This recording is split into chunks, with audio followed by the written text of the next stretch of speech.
Bonsoir mon frère. Bonsoir. On dit que vous voulez vous convertir. Oui. C'est vrai? Oui. C'est depuis quand vous avez eu l'envie de vous convertir? Aujourd'hui. Aujourd'hui. À quelle heure? Hein? À quelle heure? À 18h. À 18h là. Je suis venu. Non, que je suis venu. Quand tu es arrivé ici en même temps. Voilà. Non, il y a longtemps même, je veux. Voilà, il y a longtemps. C'est là même, il y a longtemps. Ah, c'est bizarre, hein? Non.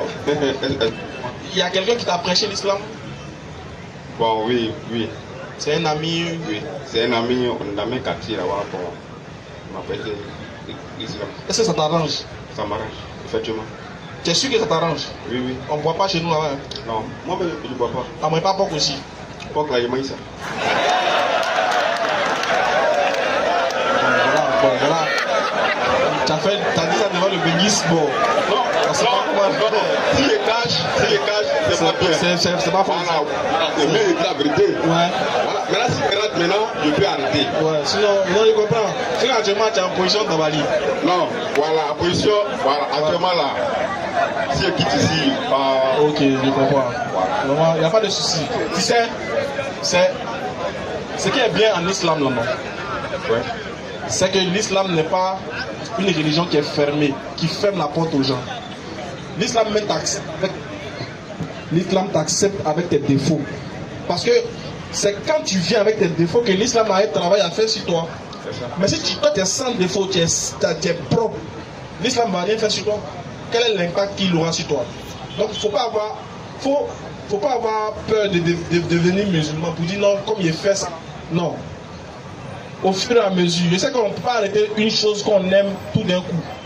Mais nous, avec la prière, là, avec la patience, avec le courage, si ta conversion est sincère, si tu la fais vraiment pour Dieu, non pour les hommes, là, au fur et à mesure, toi-même, tu vas réussir à surmonter les péchés que tu fais. Parce que nous tous là, parce que les gens, quand tu dis, tu manges porc, ça c'est haram chez eux. Porc là, c'est pas bon.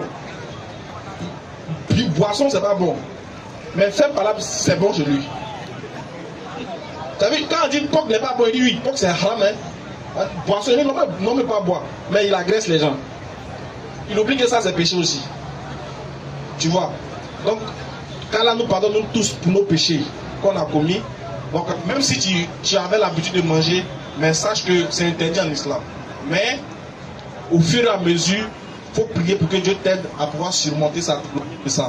Et puis bon, il y a beaucoup de choses encore qui sont interdites dans l'islam pour le bien de l'être humain, quoi. C'est pas que ça. Mais on va aller rapidement à ta conversion. Mon frère va faire ta conversion rapidement. C'est pas compliqué, tu lèves l'index avec moi. La communauté musulmane va t'accompagner. Et tu répètes après moi. L'index droit. Il dit Ashhadu. An. La ilaha illallahu wa ashhadu anna Muhammadan abduhu wa rasuluhu. J'atteste avec ma langue. Je reconnais dans mon cœur qu'il n'y a pas un autre Dieu sauf Allah. Et Mohammed est le messager d'Allah.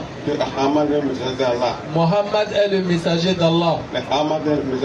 Mohammed est le messager d'Allah. Jésus-Christ est le messager d'Allah. Est le messager d'Allah. Takbir. Allahu Akbar. Merci beaucoup. On va, dès ce moment, il y a un nom que tu veux choisir. Il y a un nom qui te plaît en islam que tu veux qu'on t'appelle. C'est Mohamed. Mohamed. Ok, merci beaucoup. Attends. Il y a deux tomates. Voilà, on va te donner, on va t'enregistrer. Et puis bon, les gars, toujours fils Abilila, eux aussi, Inch'Allah. Question. Salam alaikum. La dernière fois, j'ai discuté avec un ami chrétien au quartier là. Ok. Et j'ai entendu dans ses propos que, selon lui, Dieu est esprit. Donc je voulais savoir si c'est la même conception en islam. Esprit, ça c'est. Il n'est pas un esprit, mais si on dit il est l'esprit dans le sens, on va dire, comment on appelle ça, dans l'essence, dans son essence, oui. C'est-à-dire que c'est pas quelqu'un qu'on peut, c'est pas quelque chose qu'on peut détecter, qu'on peut sentir, qu'on peut voir. Il est l'esprit, mais pas un esprit. Quand on dit il est un esprit, c'est parmi tant d'autres. Mais quand on dit il est l'esprit, c'est dans le sens d'être la seule entité qui gouverne toutes choses. Dans ce sens-là, l'islam est d'accord avec. Voilà. Mais pas un simple esprit comme l'esprit visible et invisible, tu vois. C'est dans ce sens-là. C'était ma seule question. D'accord, il n'y a pas de souci. On va... Il y a d'autres questions encore? Ok, ça va. On va aussi profiter en même temps de l'occasion qui nous est donnée pour faire un petit rappel aussi aux gens qui... Parce que beaucoup de gens sont en train d'être trompés. Vous savez, en islam, il y a des gens qui ont gardé l'islam, qui pratiquent l'islam, mais ils sont toujours attachés à leur culture. Donc il y a un groupe de gens qu'on appelle les kémites, qui viennent, quand ils abordent les musulmans, ils arrivent à les tromper et à les faire changer de chemin. C'est-à-dire quoi? Ils font croire aux gens que l'islam est une religion des Arabes et que l'islam est une religion qui est quittée ailleurs et que c'est une coutume arabe. Voilà pourquoi les musulmans s'habillent en arabe, comme les Arabes. Donc pour eux, le fait que le musulman prie en arabe, le fait que le musulman va à la Mecque pour faire le pèlerinage, le fait que le musulman porte un boubou, pour lui, ce musulman-là n'est pas fier de son origine africaine, mais ce musulman a plutôt adopté, ou bien c'est plutôt tropicalisé en arabe, comme on les appelle les noirs-arabes. Donc ils disent que il faut que vous laissiez la religion des Arabes pour aller faire ce que vos ancêtres, pour retourner aux coutumes de vos ancêtres. Si vous ne faites pas attention, vous allez tomber dans le piège. Parce que le piège, c'est quoi? C'est que l'islam n'interdit pas à un musulman, ou bien l'islam ne demande pas à un musulman, à un africain, de délaisser sa culture, ses origines. Non. L'islam ne dit pas ça. Ce que l'islam demande de laisser là, dans ta culture, là, c'est tout ce qui est en contradiction avec l'unicité de Dieu.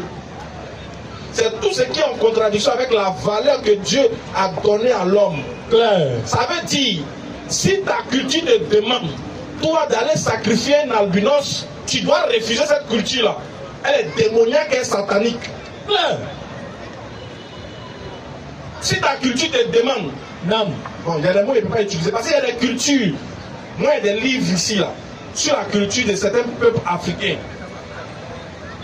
Dans certaines cultures africaines, surtout dans le côté traditionnaliste, il y a des choses qui sont horribles là, que les gens vous cachent. C'est horrible. Qu'ils disent, retournez à vos sources. C'est pour vous inviter à la sorcellerie. Mais une sorcellerie déguisée qui a juste pris un peu de l'avance en 2025, mais c'est-à-dire une sorcellerie modernisée, dans laquelle on vous dit de retourner à votre source. Ah, en réalité, c'est pour aller prendre les petits poulets, pour aller les sacrifier dans les carrefours.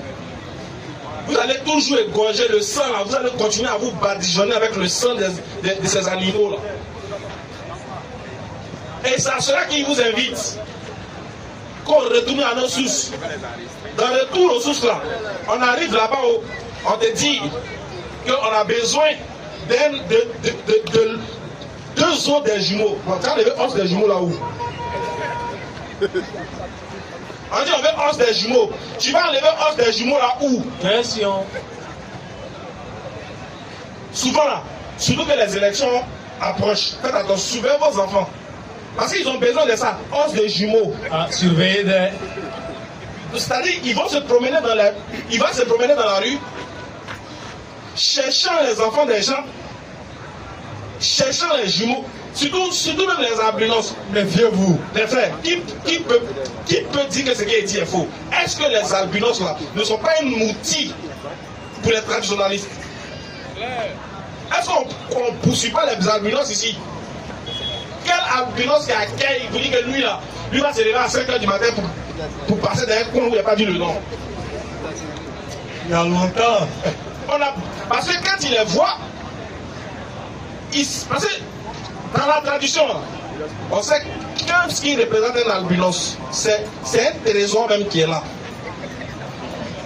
On ne gagne pas ça deux fois. Dans la tradition, albinos là, c'est un bon cas sûr. Ça tape pas poteau. Donc, c'est à cela qu'il vous invite. Donc faites attention les frères. L'islam n'a jamais dit que la tradition est mauvaise. L'islam dit il y a des mauvaises traditions que le musulman ne doit pas pratiquer. Sinon quand tu arrives au village et puis on te sert de l'eau dans ta calebasse, tu t'accroupis pour boire devant tes parents. Est-ce que ça c'est mauvais? C'est pas mauvais, c'est la tradition qui le demande.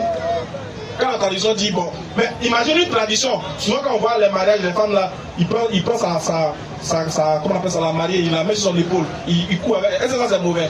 C'est pas mauvais, c'est la tradition qui le dit. Mais tradition qui dit qu'il faut pas de kojo. Tradition qui dit qu'il faut pas de kojo. Et puis on commençait à chercher les gens machette. Parce que la nuit là, ne sortez pas, hein, parce qu'il y a un max qui doit sortir. Si tu es sorti que le max t'a rencontré la nuit là, c'est fini pour toi. Ça c'est quoi ça là? C'est pas des assassins déguisés.